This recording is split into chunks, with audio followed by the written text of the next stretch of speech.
Primero que todo, agradecer la invitación que ha hecho la Asociación Colombiana de Personas con Enfermedad con Esquizofrenia y sus familiares, particularmente a doña Gloria Nieto, decano. Represento en este momento a la Universidad Nacional, al grupo de Neurociencias de la Facultad de Medicina. Voy a presentarles desde el punto de vista de las ciencias básicas y reivindicando, como decía uno de los avisos, el derecho que tienen las personas a informarse y dentro de ellos una información que tiene que ser para los familiares, para los pacientes, desde el punto de vista científico. También es un derecho que debemos tratar de involucrar dentro de toda la gama de derechos que como seres humanos tenemos. El grupo de neurociencias de la universidad tiene varias líneas de investigación, dentro de ellas una es la neurogenética. Como ustedes saben, la genética cada vez coge un poco más de importancia, se empieza a entender qué papel juega en muchas de las enfermedades, en todas las enfermedades humanas, podríamos decir en este momento. De tal manera que para las neurociencias y para el estudio del cerebro, pues esta área es muy importante, no solamente para nosotros que estamos en alguna medida como observadores de lo que se está haciendo en otras partes, sino como investigadores y con los esfuerzos que tratamos de con los esfuerzos que tenemos que hacer en nuestro país para de alguna manera cambiar la visión que tenemos sobre la investigación. Como ustedes saben, el mundo está en este momento en una crisis muy importante.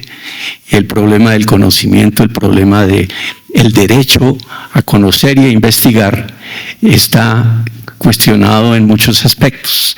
Pero bueno, yo les voy a presentar entonces los avances, algunos avances en investigación en genética y genómica en la esquizofrenia. Hablamos ahora no solamente de genética, hablamos también de genómica. Antes seguimos hablando de genética porque miramos los genes en particular, uno u otro gen, pero ahora miramos también la genómica, que es el término que involucra toda la información que tenemos como humanos en nuestras células, en nuestras neuronas, en el hepatocito, en cualquier célula. Y en este momento tenemos las condiciones para estudiar no solamente parcialmente un gen o una parte de un gen, sino tenemos la posibilidad de estudiar prácticamente todo el genoma. Y esto es algo muy importante y sobre todo, como les señalo, para las neurociencias es muy importante también. Siguiente. Tenemos un cerebro, pero tenemos muchos genomas. Quiere decir que cada célula, cada área de nuestro cerebro es un conjunto de genomas que están incluidos en cada una de las células que tiene el cerebro. Neuronas, células gliales, células de distinto tipo. Entonces, ya la enseñanza y la investigación no la hacemos pensando solamente en un paciente promedio o clásico, sino tratamos de hacer la investigación en términos personales. ¿Por qué? Porque cada individuo es distinto. Ni siquiera los gemelos monocigotos, los gemelos idénticos, se consideran en este momento idénticos desde el punto de vista genético. Ya vamos a ver algunos aspectos de esto. Las bases de la genómica moderna tienen dos pilares que son muy conocidos por todos ustedes. Por una parte, Mendel, un monje que estudió con las arvejas, con los guisantes, y del cual conocemos todo lo que son los patrones de la herencia. Y por otra parte, Darwin, quien determinó los mecanismos de evolución y definió algo que es muy importante, la variabilidad. La variabilidad que vemos en un fenotipo o en una enfermedad en particular está dada precisamente con base en esos descubrimientos que hizo Mendel hace ya más de un siglo. Siguiente. ¿Qué cambios se han dado en los últimos años en los enfoques sobre la esquizofrenia? Siguiente. El primero, sigue. Y más importante es que la esquizofrenia es un problema de desarrollo temprano, del neurodesarrollo. Durante muchos años se estuvo discutiendo qué era la esquizofrenia. Sin embargo, en los últimos años el consenso es que es un problema del neurodesarrollo que está influido no solamente por la genética, sino por otros factores. Siguiente. Y dentro de los últimos 20 años, a partir de los desarrollos de lo que son los genomas, la pregunta que se hacía es: ¿qué en mi DNA contribuye a ser yo como persona? ¿Qué hace que el DNA contribuya a esas características personales? Y en los comienzos del siglo, muy importante fue en los genomas que se identificaron en algunas celebridades. Primero, con un costo muy alto. Craig Venter, que fue uno de los colaboradores del proyecto Genoma, que ya vamos a mirar, le costó su genoma inicial, el primer genoma, que se lo hizo él en su propio laboratorio, $100 millones. El segundo fue el de James Watson, uno de los descubridores e identificadores de la doble hélice, y en el término de pocos años de 100 millones bajó a $10 millones. En este momento el costo es de $1,000 e incluso con alguna competencia que se está dando a nivel internacional, el precio está bajando a $500,000, $500,000, el equivalente a 2 millones de pesos o 3 millones de pesos. Y eso quiere decir que cualquier persona va a poder tener su genoma personal. El problema que viene allí es cómo analizar toda esa información que le llega en un archivo, en una USB, y que usted va a poder tener a la mano su genoma. Y allí le van a poder determinar factores de riesgo para ciertas enfermedades, si hay una alternativa terapéutica, cuál puede ser la mejor, etcétera. Digamos, las posibilidades en este campo son muchas. De tal manera que es un desarrollo que es muy importante, porque ya podemos decir que dentro de el momento de nacer, las personas, así como se hacen en este momento screening para ciertas enfermedades, vamos a poder tener, cada persona en el momento de nacer va a tener que hacer a la mano sus factores genéticos para ciertos problemas. Y la medicina preventiva se mueve hacia allá. Ya con esa información, entonces la medicina preventiva irá a cambiar drásticamente y de manera muy importante. Siguiente. ¿Qué es la genómica? Es un conjunto de ciencias y técnicas para el estudio del funcionamiento, evolución y origen de los genomas. En este momento, con la genómica estamos entendiendo mucho mejor aspectos evolutivos, aspectos de cambios poblacionales. Entendemos que tenemos también DNA de una especie que se creía que era muy lejana con nosotros, que eran los neandertales o los denisovanos, y tenemos información genética de muchas fuentes, de tal manera que el Homo sapiens no es una cosa pura, sino que tiene muchas mezclas incluso de otras especies. ¿Quiénes participan allí para esta investigación? En términos muy generales, la biología molecular, la informática, la bioquímica, la estadística, las físicas, las matemáticas, y destaco allí de manera muy importante a los clínicos. sin los clínicos no podemos hacer investigación de nuestros pacientes. Los clínicos, con el criterio que tienen ellos para clasificar las enfermedades, para decir de manera fidedigna, esto corresponde a tal diagnóstico. De tal manera que el clínico debe ser, desde el punto de vista de la investigación, ojalá quien dirigiera todos estos aspectos que implica la investigación genómica. Como ven, son grupos interdisciplinarios muy fuertes en muchas partes del mundo. Nosotros estamos tratando de formar el recurso humano para poder tener la posibilidad de utilizar toda esta información. Porque llega la información que les digo en una USB y el problema es cómo se analiza esto. Entonces hay muchos programas, mucha información en este momento que se pierde o podemos perderla si no formamos recurso humano para el análisis. El gran cuello de botella, sobre todo de los países como el nuestro, es el recurso humano para analizar toda la información que va a llegar, los datos que van a llegar. Porque como les digo, menos de $1,000 cualquier persona lo va a poder hacer. El problema es cómo analiza eso. Siguiente. Los progresos en los últimos años de la genómica empiezan con el proyecto Genoma, que fue la identificación de toda la secuencia de nucleótidos, que son unas moléculas que constituyen nuestro ADN, que son 4 o 5 moléculas, que todas las especies vivas la tienen y las tenemos. De tal manera que cada especie está dada y dotada por su propia información y código genético. Posteriormente han venido desarrollándose muchos proyectos, que los nombres los menciono aquí.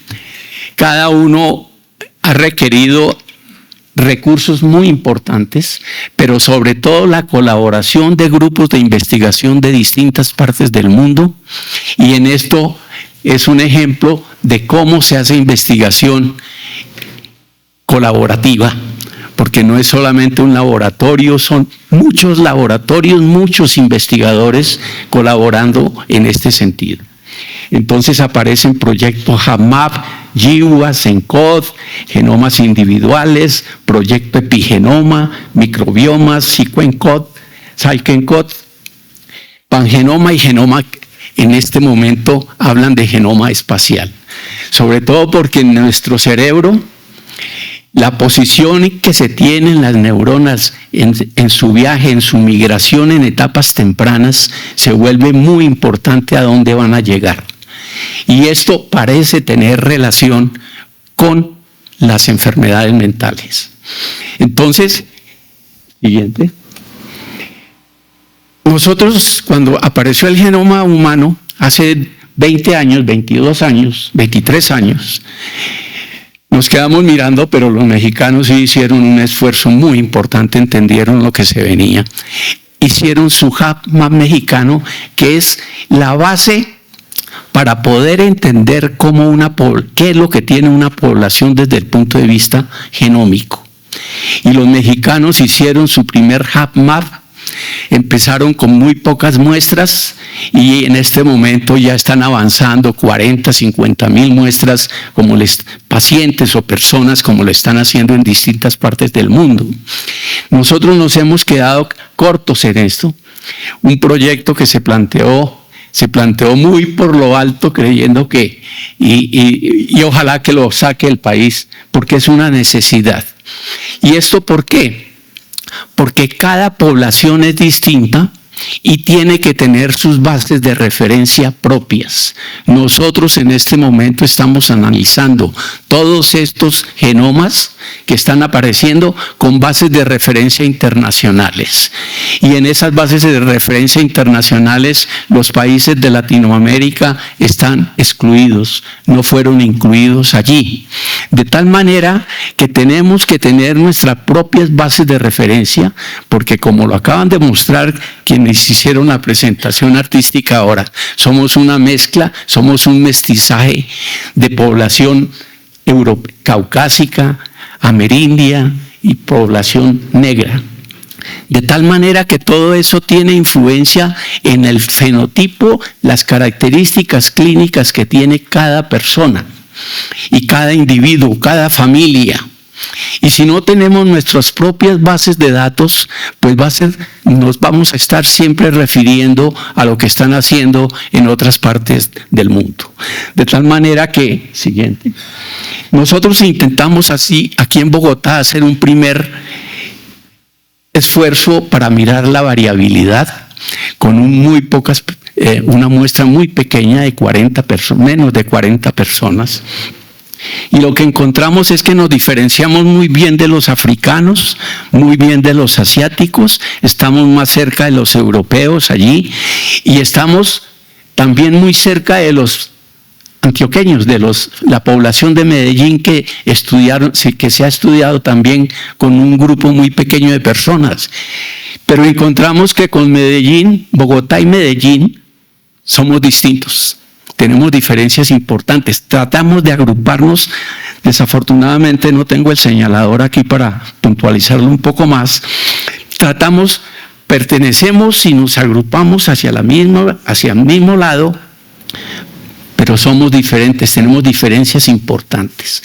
Y eso seguramente si lo hacemos en otras partes del país, Santanderes, hacia Boyacá, hacia el sur del país, etcétera, etcétera, vamos a encontrar que somos diferentes poblacionalmente, regionalmente y familiarmente, de tal manera que estos aspectos y estas bases de datos que les menciono son muy importantes por eso. Siguiente.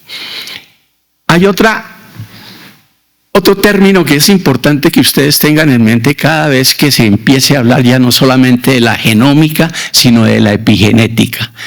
Hemos estado oyendo siempre que en cualquier patología, en cualquier enfermedad, en cualquier fenotipo, etcétera, etcétera, comportamiento normal o comportamiento no normal, que llamamos no normal, hablamos de lo genético y lo medioambiental.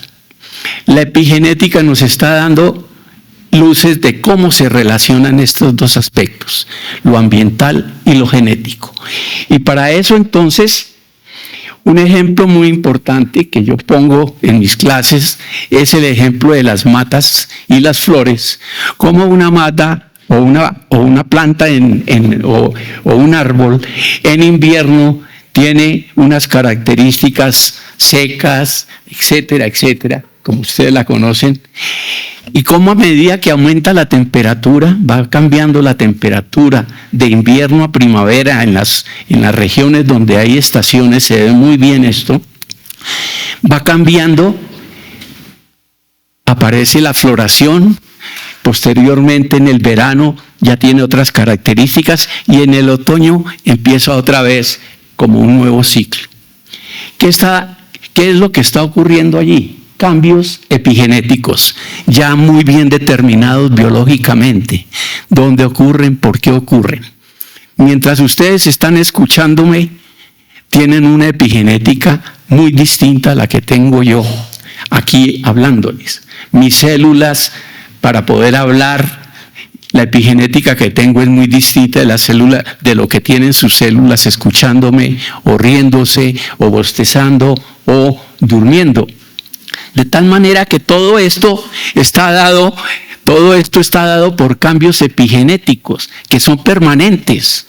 Entonces uno de los focos también es pensar cómo cambiar la epigenética, porque es fundamental para las proteínas, para los neurotransmisores que tiene en el cerebro una célula en un momento determinado. Y ese es un enfoque importantísimo hacia adelante en el manejo y el tratamiento de todo lo que tiene que ver con la neuropsiquiatría. Siguiente. Los modelos. Estamos en este momento, de hace muchos años, todos los modelos con los que tratamos de entender cómo funciona una célula, una molécula, qué tratamientos pueden servir, etcétera, etcétera. Venimos de utilizar el ratón o venimos de utilizar la drosófila, pásame la siguiente, la mosquita, o un animalito, una lombricita muy pequeña. Distintos modelos. En este momento, por ejemplo, ya se conoce el cerebro de la drosófila, el conectoma de la drosófila. ¿Por qué destaco esto? Porque la drosófila ha sido durante más de 100 años un modelo de investigación importantísimo. Muchas de las medicinas, de los medicamentos y el funcionamiento de muchas enfermedades y muchos mecanismos biológicos los hemos aprendido a partir de la drosófila. Es un modelo importantísimo porque crece muy rápidamente, podemos tener resultados muy rápidamente. Muchos de los genes de cáncer que conocemos ahora, que son importantísimos para el manejo del cáncer, fueron identificados hace unos 30, 40 años en la drosófila. Y la lista es muy grande. Siguiente. Pero ¿qué está pasando? Hay un cambio de modelo que lo llamamos cerebroide, que hace parte de los organoides. Un organoide, entonces ya podemos tener un cerebroide de una persona. ¿A partir de qué? De una célula se hace un pinchacito, se toma una biopsia de piel y por unos procesos genéticos y unas proteínas se puede devolver a etapas muy primitivas esas células y puede de allí diferenciarlas a cualquier tejido de esa persona. De tal manera que y podemos tener entonces un organoide de hígado, de páncreas, y podemos tener un organoide que se llama cerebroide. Y esto es dentro de un área de la investigación científica fundamental en este momento. ¿Por qué? Porque podemos tener de manera experimental qué está pasando con las células en concreto de esa persona. De tal manera que los modelos siguientes están cambiando y es tener esas células, las llamamos iPSCs, células pluripotenciales, que tienen la capacidad para diferenciarse a cualquier cosa, a cualquier tejido. Y entonces, para hacer la investigación y para mirar si a esta persona le sirve este medicamento o le puede servir esto, se piensa que este va a ser un modelo muy importante. Siguiente. Y el otro punto es que ya no solamente estudiamos el cerebro como un órgano grande, todo completo, sino que lo estudiamos también como célula única. Podemos estudiar neuronas en particular que están localizadas en tal sitio, que están en el momento del neurodesarrollo, están en etapas tempranas, o está llegando a la corteza, o está llegando a tal punto. De tal manera que la célula única de cada tejido y sobre todo el cerebro, las neuronas o las células gliales, ya las podemos cultivar, se pueden tener y van a ser muy importantes también como modelo de investigación. Siguiente. Y estos son ya algunos resultados de lo que se está haciendo. Y uno de las bases, por ejemplo, para obtener datos de qué proteínas está expresando el cerebro en determinada etapa del desarrollo, cuál es la epigenética de esas células en esos momentos, qué está pasando con determinada enfermedad, en esquizofrenia, en bipolar, etcétera. Se está haciendo porque se tienen los bancos de cerebro de esas personas. Y se tienen entonces, y se están induciendo también con las células que les decía anteriormente, fabricando los organoides. De tal manera que podemos tener todo el perfil de lo que está ocurriendo en este momento, desde etapa embrionaria, etapa fetal, en la infancia, la adolescencia, en la edad adulta, y seguramente esto va a ser para todas las enfermedades. Siguen. Estos son algunos artículos que están apareciendo ya y que vienen apareciendo con esquizofrenia en particular. Y entonces tenemos algo que se llama el transcriptoma, el conectoma, como riesgo de esquizofrenia. El transcriptoma también en esquizofrenia y trastorno bipolar. Siguiente. Y este es un listado de la gran cantidad de publicaciones que se están haciendo en este momento producto de la investigación. Los hallazgos genómicos en esquizofrenia y sus implicaciones, genómica, la complejidad genética y las perspectivas funcionales, los estudios de asociación amplios del genoma, modelos celulares en esquizofrenia, las células STEM, las células únicas que les mencionaba anteriormente, también estudiándolas en esquizofrenia, qué está pasando con la estructura del genoma, la cromatina en esquizofrenia, qué está pasando en la capacidad de respuesta de las familias que tienen con esquizofrenia parental o desorden bipolar en estudios poblacionales, y la esquizofrenia con comorbilidades o con riesgo de ciertas comorbilidades. Siguiente. De tal manera que las estrategias de investigación, podemos decir básicamente la parte clínica, la parte genómica y la parte de biología celular. La parte clínica que nos dará el diagnóstico, la parte genómica que nos dará los factores de riesgo y factores protectores, y la parte de biología celular que nos permitirá estudiar funcionalmente todo lo que se va obteniendo de los estudios anteriores. Siguiente. Y el tipo de estudios que son los que hemos venido realizando también acá, son los estudios de casos y controles, que son muy importantes. Los pacientes y sus familias y un control, o los estudios intrafamiliares, o sea, todas las personas de una familia pueden ser estudiadas y son muy importantes, cada vez más importantes, no solamente el individuo, el paciente, sino los familiares. Y estos estudios, siguiente, han venido identificando, así como se viene haciendo en Parkinson y Alzheimer, que tenemos ya factores de riesgo muy importantes. Se está haciendo un gran esfuerzo para encontrar los factores de riesgo más importantes que pueden estar en esquizofrenia. Como les digo, todos estos estudios tienen que hacerse y mirarse, investigarse poblacionalmente, porque son estudios que se desprenden de información internacional, y cuando ya los venimos a estudiar en distintas poblaciones, seguramente no van a tener el mismo papel que tenían en esos estudios originales. De tal manera que se avanza en la identificación de ciertos factores. Aproximadamente para la enfermedad de Alzheimer hay unos más de 100, lo mismo para Parkinson, y en este momento un número similar para esquizofrenia. Siguiente. En esquizofrenia, aquí con la colaboración y el apoyo de la doña Gloria, pudimos hacer un trabajo con pacientes esquizofrénicos en nuestro medio.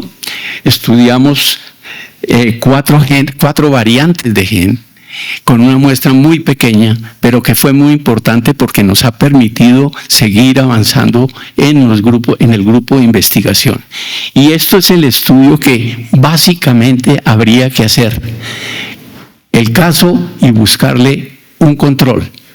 Y entre más casos, la estadística se vuelve más importante. Más poder estadístico, y con mayor razón vamos a poder decir: esto es importante en este individuo o en esta familia o en esta población. Siguiente. El ejemplo que tenemos nosotros y a nivel internacional es que ya se ha identificado, siguiente, para la enfermedad de Alzheimer, un gen que se llama ApoE y que confiere el 30-40%, en algunas poblaciones hasta el 50% del riesgo de tener Alzheimer, una de las variantes de este gen. De tal manera que una de las cosas que está cambiando en este momento muy importante y que se propone es que estos genes tienen que ver con distintos problemas. No es solamente un problema, sino que se entrecruza con varios problemas.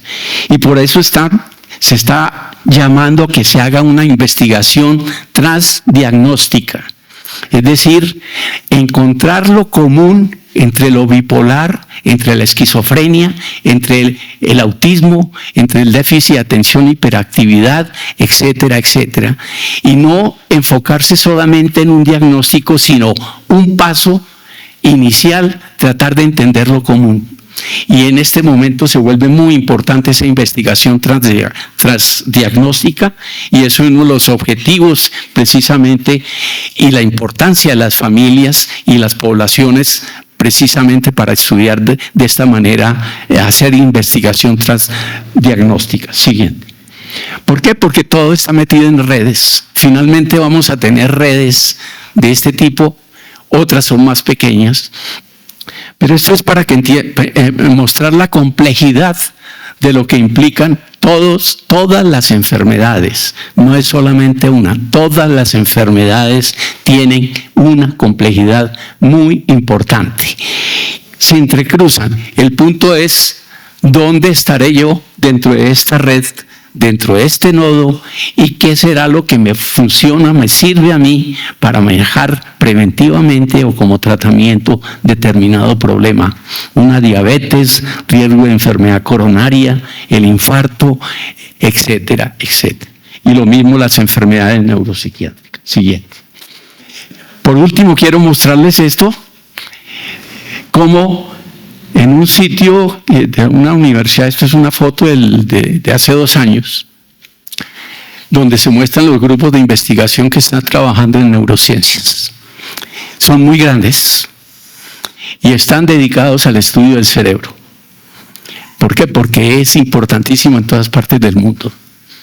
Y entender el comportamiento humano, que entender todas las bases, las ciencias básicas del cerebro, pues es fundamental. Esto es algo que tenemos que nosotros fortalecer. Como les decía inicialmente, estamos en una crisis, la investigación básica se está debilitando también en nuestro país.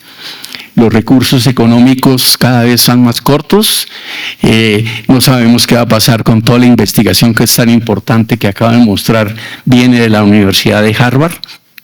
Todo lo que está ocurriendo en Harvard y en universidades norteamericanas, que son universidades de punta y que jalonan todo este tipo de investigaciones, quién sabe qué va a pasar. Entonces lo que está en riesgo en este momento pues es muy importante. Siguiente. Muchas gracias a PEF y